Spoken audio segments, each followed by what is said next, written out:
Estamos en Córdoba, la consulta del psiquiatra, del escritor Carlos Castilla del Pino, que nació en San Roque en el año 22, y que sin duda ninguna es una de las grandes figuras morales, de gran talla cívica además, en este país, ¿no? A lo largo de 50 años de oficio, pues que él empezó aquí, prácticamente aquí, ¿no? Los años 40, cuando llegó aquí, ¿no? Al dispensario, ¿no? Yo llegué aquí a final del 49. Vale. Pero ya estaba ejerciendo antes, esto nunca No, lo... mi formación psiquiátrica, médica, y se hizo en Madrid. Sí, sí, pero la práctica comenzó aquí en Córdoba, ¿no? No, la práctica comenzó en Madrid. En Madrid, ¿no? En Madrid yo fui alumno interno del Departamento de Psiquiatría desde el año 42. Al terminar la carrera seguí de médico interno del Departamento de Psiquiatría. Estuve trabajando al mismo tiempo por las tardes en el Instituto Cajal. Y en el año 49 salieron unas oposiciones a directores de dispensarios de psiquiatría de distintas provincias españolas y yo opté por Córdoba. Podía haber optado por La Coruña también, pero opté por Córdoba, primero por ser andaluz, entender el lenguaje y el ser del andaluz, mientras que yo tenía una experiencia de Galicia que fue muy enriquecedora, ¿no? Yo estuve en Galicia 6 meses haciendo el servicio militar al terminar la carrera, en el 47, y fue preciosa, ¿no?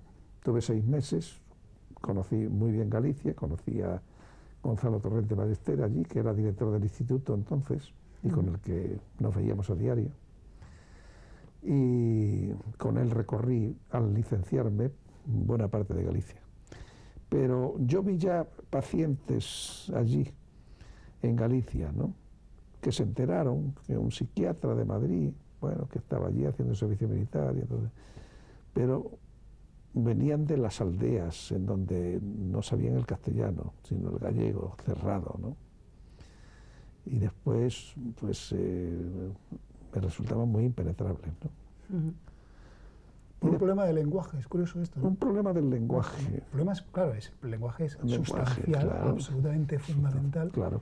Y un mal entendimiento con el paciente puede provocar hasta diagnósticos erróneos, tratamientos muy equivocados. Claro, eso hay una gran experiencia en Estados Unidos, en donde los diagnósticos no son los mismos cuando son de habla hispana o que cuando son de habla inglesa. Esa es la anécdota de Luis Rojas Marcos, que siempre cuenta. Exactamente, es que él precisamente, el primer trabajo que él hizo en Estados Unidos fue precisamente sobre esa cuestión. Se dio cuenta de que el tratamiento de los pacientes hispanos era erróneo por un problema de lenguaje. La gente no explicaba bien su caso, ¿no?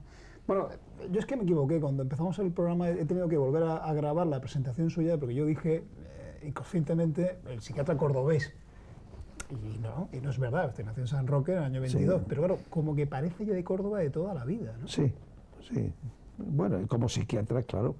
Realmente ya la mayor parte de mi vida se ha desarrollado en Córdoba, ¿no? Si yo llego a Córdoba al final del 49, pues fíjese usted, han pasado 52 años, en donde no solamente dirigí el dispensario hasta los 87, sino que luego fui catedrático de psiquiatría de la Facultad de Medicina de aquí de Córdoba, y bueno, y después la consulta privada, ¿no? Y donde habrá sido muy feliz, y también tuvo bastantes problemas, ¿no? Desde problemas por haberse confesado alguna vez laico, ateo, perdón, y bueno, eso le creó una mala fama aquí. Sí, al principio, porque claro, la identidad política o... La España sórdida de los años 40, ahora estoy releyendo La gallina ciega de Massauf, y yo comparto su punto de vista, es decir, sociológicamente España fue franquista. Claro. Es decir, ahora hay mucha gente que se quita de encima tal. Sociológicamente España fue franquista, porque, bueno, España progresó desde el punto de vista económico, y entonces las clases conservadoras se hicieron más extensas, y a las clases conservadoras el hecho de la democracia tan vilipendiada, el desorden el que lleva consigo la democracia, todas esas cosas. Además no teníamos entrenamiento en ella, no sabíamos cómo ser demócratas. ¿No? Todo eso prendió, prendió de manera tal que, claro, porque yo no he sido realmente, yo he sido una persona que mi pequeño grano de arena de aportación a la lucha contra la dictadura franquista es en tanto que demócrata, ¿no? No en tanto que una persona con política, con unas miras, no, yo no. No, usted efectivamente, usted era un referente ético, un referente civil, no tanto como político, ¿no? El otro día decía Paco Raval, que otra figura así muy venerable, ¿no? Y muy... Sí. En fin, suscita mucha admiración, ¿no? Decía Paco Raval que España todavía le seguía oliendo a Franco, ¿no? Quiero decir, ese franquismo sociológico ¿ha desaparecido del todo o quizá todavía no? No, yo creo que... Yo lo he leído también, eso que ha dicho Paco Raval, me parece un poco exagerado. Yeah. Me parece un poco exagerado. La gente está muy a gusto con la democracia. Hombre, bueno, siempre hay unos sectores, pero en general están muy a gusto. Incluso hasta militares, por ejemplo, estamentos que son tradicionalmente... Yo lo veo a través de mi consulta, ¿no?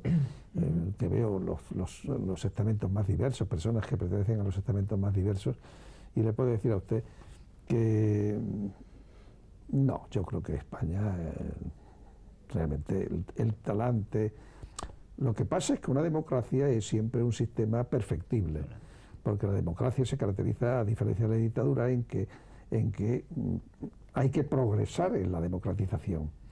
Y por lo tanto hay que incorporar a la democracia las nuevas generaciones que aparecen. La democracia hoy, que nos parece suficiente, dentro de un año nos parece insuficiente, y entonces hay que ampliar el campo de las libertades, de las posibilidades. Y es claro, eso, bueno, tiene sus problemas. Pero yo le puedo decir a usted que, a mi modo de ver, que hasta incluso las clases, en fin, sociológicamente elevadas, yo creo que están... ¿Y qué piensa cuando, por ejemplo, piensa en el País Vasco, un territorio donde es muy difícil hablar en voz alta, donde la gente tiene que llevar escolta para protegerse, donde la libertad no es ejercida, ¿no?, con plenitud o sin ninguna plenitud, ¿no? Y claro, ¿qué piensa usted, si usted recuerda, claro, que aquí en Córdoba, bajo la dictadura, usted tenía que dar seminarios de esquizofrenia, por ejemplo, con policía vigilada, ¿no? Sí. A mí me prohibieron darlo, me prohibieron en un determinado momento darlo en el dispensario. Es decir, el dispensario naturalmente era una cosa oficial, era un estamento oficial, y entonces el gobernador civil, a través del jefe de sanidad, me prohibió que yo diera los seminarios allí. Me dijo, aquí que se limite simplemente a atender a los pacientes. Entonces yo los daba aquí, en la sala de espera, donde ustedes han montado todo esto, y la policía estaba abajo. La policía estaba abajo. Y cuando ve que... Y como yo los conocía, porque además uno de ellos había estado 2 veces en mi casa a registrar la casa, sí. Y se llevaron algunas cosas, un discurso de Jean-Paul Sartre. ¿No le gustó Jean-Paul Sartre? Sí, no les pareció que Jean-Paul Sartre debía ser un monstruo, un rojo espantoso. Y también se llevaron un artículo en catalán que se publicó en una revista que se llamaba Avui. Se llamaba Castilla del Pino ha pasado por Barcelona, un artículo, y entonces aquello se lo estaba escrito en catalán, claro. Sí, escrito en catalán. Y cuando piensa que hay un territorio de este país, una región de este país, una comunidad, bueno, eso donde ahora mismo también la libertad está vigilada 30 años después, es un anacronismo. Es una desgracia, es un anacronismo, porque realmente, mire usted, en primer lugar, el nacionalismo ya de por sí es una rémora de primitivismo, ¿no? Porque, ¿por qué no usamos hoy la palabra patriotismo? Porque realmente, ¿qué es eso? ¿Por qué se tiene que ser patriota de este país, que significa poner a este país por encima de todos los demás? No, yo creo que realmente pues este país tiene sus cualidades, tiene sus defectos, como la tiene Hungría, como la tiene Austria, como la tiene... Entonces, que yo me encuentro más a gusto aquí, que este es mi hábitat, eso por supuesto, pero eso no quiere decir que por el hecho de que yo por azar haya nacido en San Roque, los sanroqueños tengan que ser los sujetos, en fin, mejor dotados del universo en todos los órdenes, ¿no? Eso es una estupidez. ¿Y podemos hacer algún diagnóstico colectivo, diagnóstico médico, psiquiátrico, psicológico, de ese comportamiento colectivo allí en el País Vasco? ¿Le sugiere alguna reflexión? Sí, me preguntaba una chica que acaba de salir ahora haciéndome una entrevista. Yo le decía que los sentimientos se aprenden. Es decir, nosotros nacemos con los dispositivos para los sentimientos, para tener sentimientos. Pero los sentimientos después se aprenden. A un niño hay que enseñarle a amar a la música, a amar a un paisaje, a amar a los animales, a amar a los demás seres humanos, amar la tolerancia, amar la justicia, en fin, superar los prejuicios, todas esas cosas se aprenden. Y entonces realmente en el País Vasco se ha hecho un aprendizaje a través del nacionalismo, un aprendizaje de la animadversión, cuando no el odio y la violencia más brutal, hacia lo que no es lo vasco, ¿no? Lo que no es y esto me parece una aberración, porque además eso, cuando pasa a ser ya estructural, cuando pasa a constituir un ingrediente de nuestra personalidad, es algo que luego cuesta mucho trabajo quitarse de encima.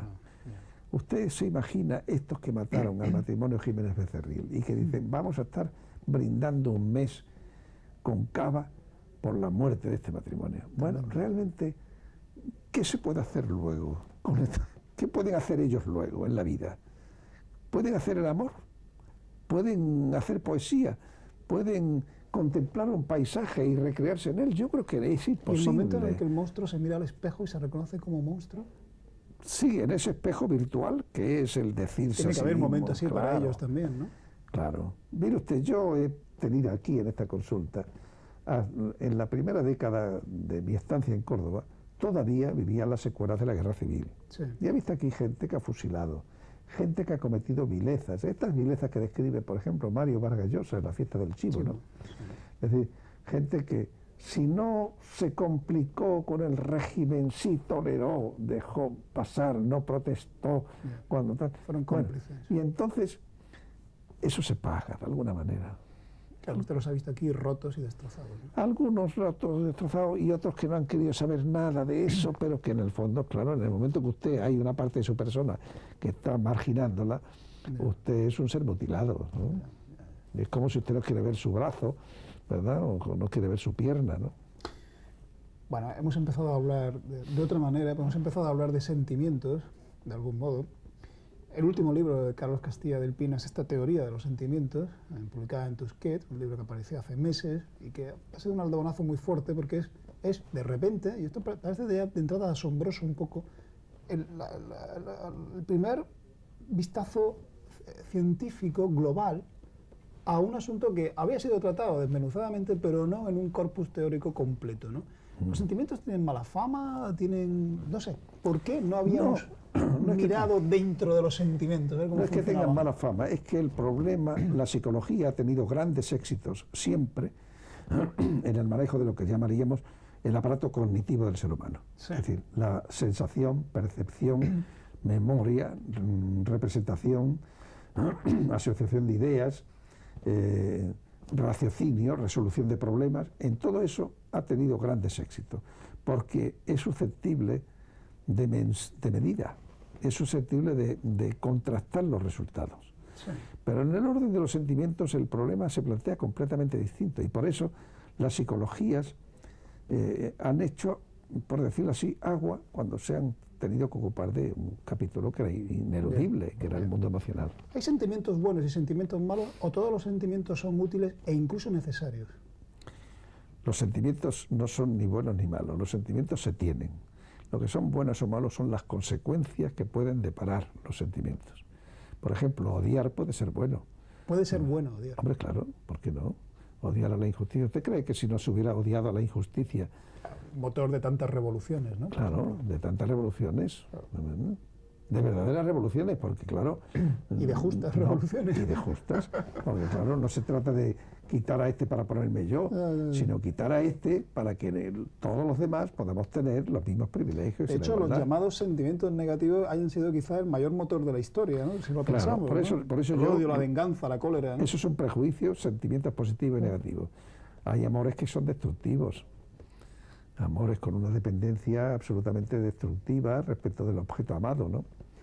El mismo Romeo y Julieta, pues es un amor que lleva a la muerte a los dos protagonistas, ¿no? De manera que nada de constructivo, nada de positivo, nada. Es decir, los amores los sentimientos son positivos o negativos según las consecuencias que se hacen de eso. Llamó mucho la atención de este libro que, habiendo sido usted durante la transición, ante el final de la dictadura de la transición, una especie de gran sacerdote de la revolución sexual en España, ¿no? Por muchos mensajes que usted daba, o así ha sido visto, ¿no? Por mucha gente, ¿no? Llamó la atención que el sexo ocupa un lugar en este libro, pero un lugar secundario, sí. Digamos no primordial. Bueno, primero aquella atribución era completamente sacada de quicio, ¿no? Porque yo lo único que pasa es que di una conferencia en Barcelona sobre sexualidad y represión, y donde Lo único que hice no fue un apostolado de la liberación sexual, sino fue simplemente un análisis de por qué esta sociedad, ¿verdad?, tenía que haber ejercido la represión sexual. ¿Por qué le atribuyen tantos apostolados a usted en su vida? En Córdoba le atribuían el contraapostolado de pretender sacar a los curas de la iglesia. Sí. Cuando trataba a curas se decía que usted los quería retirar de la iglesia. Era muy gracioso aquello, ¿no? Era muy gracioso porque, claro, a mí me consultaban muchos sacerdotes y algunos de ellos conseguí al contrario, algunos conseguí que siguieran de sacerdote. ¿Ah, sí? Sí, tengo un buen amigo mío que sigue de sacerdote. Que sigue siendo gracias a usted, ¿no? Que lo ratificó, claro, fe, ¿no? que tuvo sus dudas, tuvo sus problemáticas y sus cosas, y yo le dije, bueno, pues... Pero el ateo era usted, ¿no? ¿Eh? El ateo era usted. Sí, pero yo no tengo por qué ejercer de ateo, ¿no? Yo no tengo por qué ejercer de ateo en mi consulta, yo en mi consulta soy un profesional, ¿no? Bueno, entonces, el sexo es un asunto relativo, ¿no? Tiene más importancia, o sea, tiene menos importancia de la que le damos. No, tiene una gran importancia, pero bueno, tiene la suya dentro de la economía del ser humano, ¿no? Hay sentimientos que dice usted que son un poco, en alguna parte ha dicho que es utópico pretender que alguien que odia demasiado y tal deje de hacerlo, ¿no? Si alguien que tenga un gran sentimiento de odio deje de hacerlo, ¿no? Y me pregunto entonces, ¿para qué valen los psicólogos o los psiquiatras? No, pero usted, bueno, porque hay mucha gente que no sabe controlar sus sentimientos. Los sentimientos tienen dos momentos. Uno, que el sentir el sentimiento. Uno siente amor, o siente odio, o siente adversión, o siente asco, o siente desprecio, siente intolerancia, lo que quiera que sea. Uno es ese momento. Y otro es el control de los mismos. El que yo le tenga a usted antipatía porque no me mandó las copias, no quiere decir que yo no deba controlar mi antipatía y además comportarme de una manera ineducada como usted. Para eso me sirven los sentimientos. Le debíamos una copia de un programa de hace tiempo y lo acabó sacando. Entonces, ese es el segundo momento. Los sentimientos se expresan y entonces ahí en la expresión del sentimiento tiene como finalidad conseguir la vinculación recíproca del otro. Si yo muestro hacia usted simpatía, al mostrarla, lo que estoy es pretendiendo que usted a su vez me corresponda. De ahí la necesidad de que yo pueda tener un control sobre la expresión. Claro. Y entonces, ¿por qué en la vida social, aunque una persona no sea antipática, sin embargo le estrechamos la mano, le decimos estamos encantados de verla, le sonreímos, claro, y bueno... Eso nos lleva a la ambigüedad. En realidad los sentimientos son también muy ambiguos porque son muy enmascaradores. ¿no? Enmascaradores, pero naturalmente eso evita que la sociedad es un pacto social. Es un pacto social, ¿no? Porque de lo contrario esto sería una guerra civil multiplicada por tantos miles de millones de habitantes como existen en el mundo, ¿no? Bueno, dicen que hay que saber cómo funcionan los sentimientos en uno y tal, porque hay que conocerse a uno mismo, ¿no? Sí. Y usted cree en esto, ¿no? Realmente, ¿no? Por supuesto. Por supuesto. Ya, pero es un chiste, ¿no? Pero, claro, uno quiere conocerse a sí mismo, ¿no? Y el que cuando se conoce a sí mismo resulta que no le gusta. Pues entonces tiene que partir de su conocimiento de sí mismo para tratar de cambiar. Pero no es mejor eludir algunas cosas, evitar algunas cosas. No. Bueno, pero usted puede llegar a un momento en que determinadas inaceptaciones de uno mismo sean de tal naturaleza que realmente el abocar, eso me lo pasa en la práctica profesional nos ocurre muchas veces, que determinados aspectos de un sujeto conviene no moverlos, porque claro, uno tiene que, la terapia es una estrategia. Es como el cirujano que lo opera a usted, le operan a usted siempre y cuando usted pueda resistir la operación. Si usted no va a resistir la operación, carece de sentido no operarle. Entonces aquí ocurre exactamente igual. El descubrimiento de uno mismo lleva consigo un trauma cuando se ve obligado a enfrentarse con partes de sí mismo que son para él desagradables, inaceptables. Lo digo también porque algunos Pero es la única manera de poder corregirse, ¿no? Sí, no, sin duda. Hombre, yo me había puesto en la peor, ¿no? Pero y también lo decía porque hay algunos sentimientos que gozan de buena prensa, la sinceridad, ¿no? Todo el mundo te pide que seas sincero, sé sincero, tu pareja, tu mujer, tu marido, tienes que ser sincero. Y hace poco leí una reflexión muy interesante para mí de Emilio Lledó, el filósofo, que decía que no había por qué ser siempre sincero en absoluto. En absoluto, para nada. En absoluto. ¿Usted comparte esto? ¿No? Por supuesto, en absoluto. ¿Por qué me van a exigir sinceridad? El pacto de sinceridad está cuando realmente ese pacto es un pacto tácito, ¿no? Entre usted y yo debe regir ahora la sinceridad, pero con cualquier señor que yo me encuentre en la calle y con el cual, ¿por qué voy a tener que ser sincero? ¿Por qué voy a tenerle que decir a él lo que yo pienso acerca de la vida del más allá, ¿no? ¿Qué pasa ahora cuando abrimos siempre los periódicos, nos vamos a la sección de ciencia y cada semana encontramos una nueva explicación científica para algún sentimiento? Ahora resulta que todos los sentimientos prácticamente son química, ¿no? Estoy simplificando la cuestión, pero parece que el amor es una química cerebral, el odio es otra química cerebral, etcétera, ¿no? Y me pregunto, ¿qué pasa con el alma? Y no lo quiero plantear en plan místico, ni en plan dualista, el alma va por un lado y el cuerpo va por otro, estas cosas se han acabado, ¿no? Pero ¿todo es ciencia? ¿Todo es química? Mire usted, es que yo creo que ahí hay una confusión, porque es un planteamiento en alternativa, es que los sentimientos no existen porque es química. Es que cuando nosotros estamos hablando no hay ahora mismo una neurofisiología cerebral, su cerebro no está funcionando cuando usted está hablando conmigo y no está funcionando el mío cuando yo estoy hablando con usted. Pero nosotros no necesitamos la química cerebral para entender qué es lo que usted me pregunta y qué es lo que yo le respondo. Lo que necesitamos es saber castellano y tener un cociente de inteligencia normal. Y con eso usted me entiende. Pero quiero decir, el amor es una cosa que los científicos dicen que dura 2 o 3 años porque es una segregación, que no sé qué, pero no es y porque que el deseo, la atracción a los 2 o 3 años desaparece. Pero no es porque sea químico, también el odio, feromonas, también el odio es químico y el odio dura y se transmite de generación en generación. Y de generación en generación. Fíjese usted los mafiosos cómo heredan. Luego la ciencia no lo explica todo. No, sí lo explica, lo que pasa es que explica determinado nivel del problema. Ajá. El problema, nada más.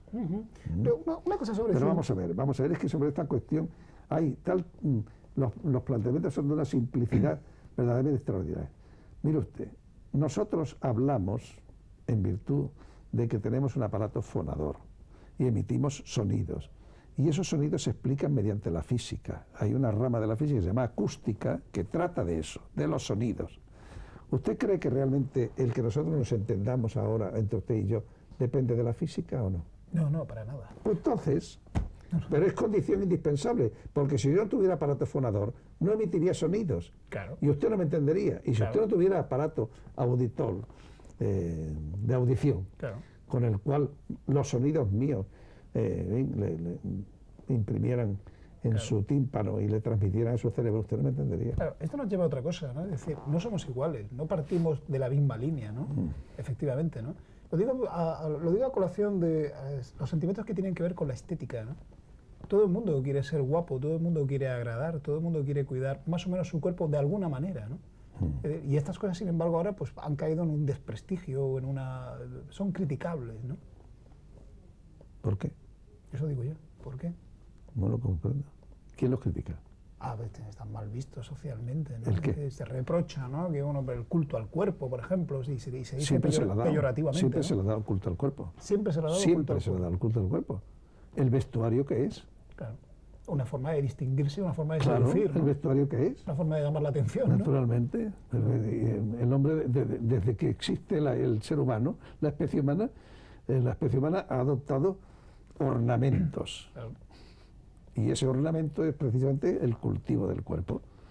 Una forma de ser uno mismo y de llamar la atención de los demás. Ponerse una corbata, o ponerse una chaqueta, o ponerse una toga romana.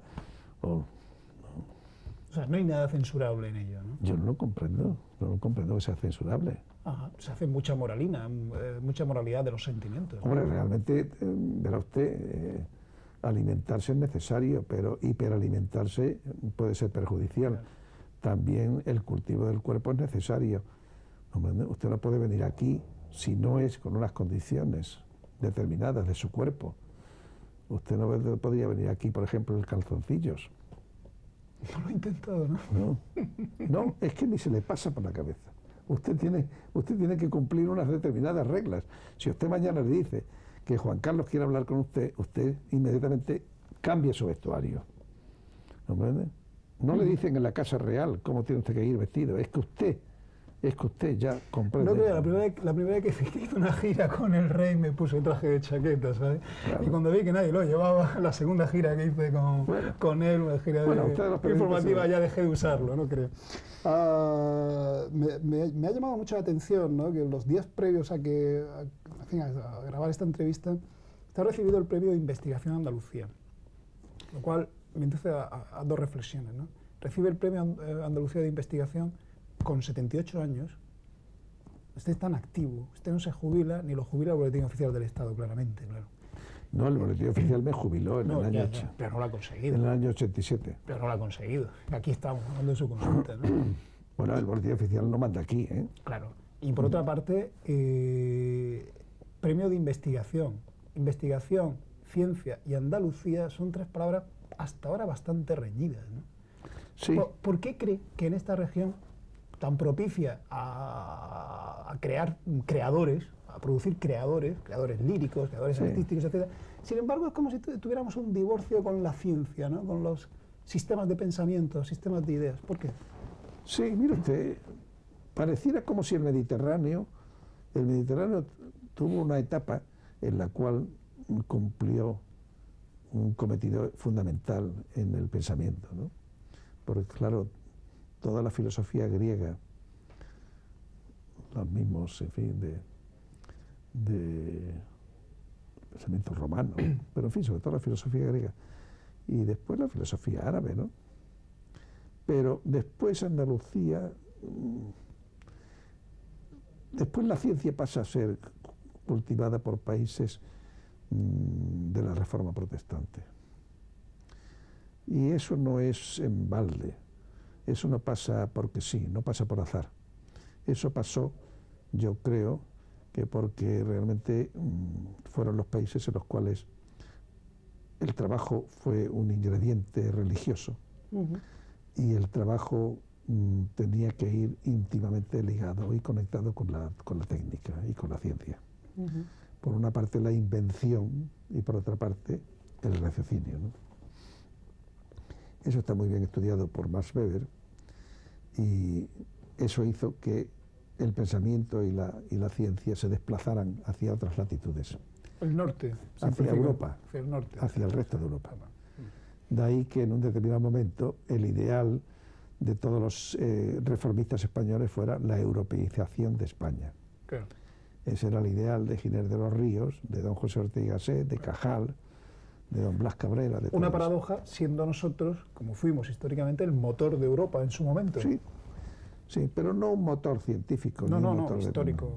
Histórico y meramente histórico y político, ¿no? Eso, claro, eso le ha dado también a usted un perfil todavía más notable, ¿no? Más notorio por lo singular. Claro, científicos andaluces hay algunos, y muy brillantes, ya los hay, ya de los carrera hay. internacional, algunos. Han cambiado las cosas bastante. Sí, pero de la generación suya no tantos. No, de la generación mía no. De hecho, claro, tampoco era propicio, ¿no? Porque yo tengo entendido que usted fue el único niño de su pueblo que pudo estudiar bachillerato, ¿no? Sí, esto lo he contado muchas veces, y lo cuento en mis memorias, pero lo he contado porque claro, para mí es tan consolador ver los cambios que se verifican en este país, ¿no? Cuando yo cojo el coche para venirme a Córdoba, yo vivo en un pueblo, y lo cojo por la mañana y, en fin, a 10 metros están el grupo de niños con sus madres esperando el autobús que ha de llevarlos al colegio, al instituto, etcétera. En el colegio donde vivo hay 2 institutos, ¿no? Claro. Y están escolarizados todos los niños. Claro. Y muchos de ellos pues son hijos de un albañil o de un herrero o de un fontanero. Claro. Y es claro, eso es realmente maravilloso, ¿no? Este tipo de anécdotas maravillosamente contadas. Estoy mostrando un libro que ya ha quedado como un libro referencial en la escritura autobiográfica de este país. Es decir, no hay, desde que Carlos Castilla del Pino publicó este Pretérito Imperfecto en Tusquet hace ya 3 o 4 años, una cosa así, no hay en la escritura de los libros de memorias, o perdón dicho, hay un antes y un después, ¿no? No se escribe un libro de memorias igual, ¿no? Bueno, pues este es el libro anterior de Carlos Castilla del Pino, esta es la teoría de los sentimientos, un tratado pues, científico, absolutamente profesional, y usted tiene un montón de manuscritos ahí debajo del cajón, pero con 78 años no tiene prisa. Tiene 2 novelas acabadas, un proyecto de libro sobre una teoría del sujeto y la continuación de las memorias. Pero me acaba de decir antes de entrar a grabar aquí que con calma, sin ninguna prisa. Sí, no quiero estar sometido a presión, porque la verdad es que estos mismos 2, al final estuve muy sometido a esta presión, a la premura de la fecha en la cual era lo mejor para salir, en fin, etcétera. Y eso es muy perturbador y a mí me ha dejado exhausto Me la parece teoría de los fantástico sentimientos. que a los 78 años, en fin, con alguien, una vida tan intensa, ¿no? Una carrera tan intensa, el tiempo siga siendo un factor relativo, ¿no? Bueno, a mí el tiempo me ha preocupado mucho. Yo creo que la simbólica de los relojes está en eso, ¿no? A mí el reloj es un instrumento que desde la niñez me ha fascinado, ¿no? Y yo tenía en esta consulta 169 relojes que un día entraron y se los llevaron en unas bolsas. Y entonces estos que quedan aquí son la nueva colección que se ha ido haciendo porque los pacientes me la han ido regalando. Una Pero obsesión. el tiempo me preocupa mucho. Lo único que pasa es que una cosa es el tiempo que ha de pasar y otra cosa es la utilización de ese tiempo por mí, ¿no? Ya. Yo no quiero que el tiempo me devore, sino que el tiempo y yo vayamos al compás. Pues yo espero que no tardemos tanto tiempo en devolverle, en enviarle la copia de esta grabación. Y bueno, pues como hizo mención a ello, pues yo le pido disculpas en público por ello. No pasa nada. Cometemos estos fallos en la tele también. De acuerdo. Gracias por atendernos en su consulta en Córdoba y nos volvemos a encontrar aquí en 7 días en torno a los libros. Hasta luego.